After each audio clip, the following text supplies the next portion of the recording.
Welcome to This Explainer. Today, we're diving into a super fascinating psychological exploration of our inherited financial behaviors.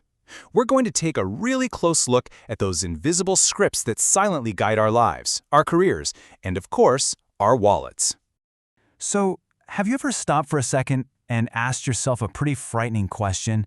What if the biggest financial decision of your entire life was actually already made for you way before you were even old enough to understand what money actually is?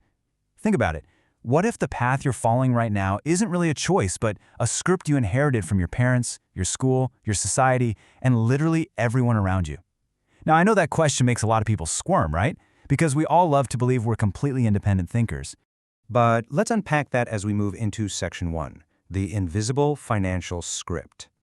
The truth is, our very first lessons about money almost never come from books or formal financial education. They actually come from watching our parents argue about the bills, or hearing those classic phrases like, money doesn't grow on trees, or a stable job is the safest option. We watch adults sacrifice their own dreams in exchange for security, and without us even realizing it, those early experiences quietly become the operating system running our entire financial life. Which brings us nicely to Section 2, Navigating with an Old Map. Now, the problem isn't that our parents were wrong. Not at all. They were just trying to protect us using the knowledge that worked best for their generation. The real problem begins when we keep using that old map to navigate a completely different modern world. So you might be wondering, am I saying that getting a good education, finding a stable job, and saving money is a mistake? Because let's be honest, that's exactly what most of us are taught from childhood. The answer is no, absolutely not. And this is exactly where most conversations about wealth get really misleading. A salary is not the enemy. A profession is not a prison. The actual issue is when a person starts to believe that a salary is the only door they are allowed to walk through. You see, for generations, society has trained people to become excellent workers. We learned exactly how to complete assignments, follow instructions, meet deadlines, and become incredibly valuable employees. But here's the catch. Very few people were ever taught how ownership works. We aren't taught how investments grow, how businesses create systems, or how assets can actually generate value without demanding every single waking hour of your life. And that brings us to a pretty staggering reality.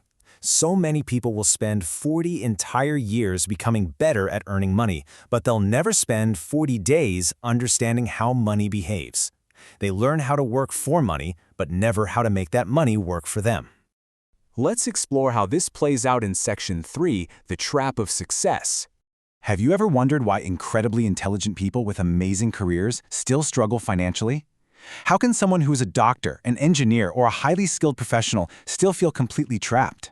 Well, it's because intelligence in one area doesn't automatically create wisdom in another. A person can understand complex science brilliantly and still make purely emotional financial decisions. Why? Because human beings are fundamentally driven by comparison.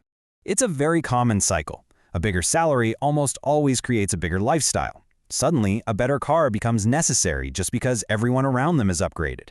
Then a larger house becomes this ultimate symbol of success. Slowly, almost invisibly, the very things they purchased to prove they had freedom become the exact things that require them to keep working nonstop. That right there is one of the greatest psychological traps of modern life. People don't always buy things because they actually need them. A lot of the time, they buy them because they feel they need to maintain an identity. And that shift in perspective takes us to Section 4, the true meaning of luxury. So, if you really think about it, maybe the biggest prison isn't poverty at all. Maybe the biggest prison is actually the fear of losing the life we've built. Exactly. A person with a much smaller income, but who has complete control over their time, might actually experience way more real freedom than someone earning millions who is heavily controlled by their obligations. The greatest luxury out there isn't a pile of expensive possessions. The absolute greatest luxury is simply the ability to decide how you spend your days. Money is just a tool. It's a tool that can buy choices. But sadly, many people accidentally trade their choices away in exchange for keeping up appearances. Let's move on to our final segment, Section 5, Writing Your Next Chapter. So what is the very first step to breaking out of this financial script and reclaiming your choices? Well, the first step is awareness. Now, you don't need to blindly reject the advice you inherited, but you definitely shouldn't blindly worship it either. You need to question everything. You have to ask yourself, is this belief actually helping me build a life of freedom, or is it only helping me stay comfortable? Look, security absolutely has value. A job has value. Saving money is undeniably a good thing. But we live in a world that is constantly changing, and your greatest financial asset isn't just your bank account. Your absolute greatest asset is your ability to learn, to adapt, and to truly understand how money works right now.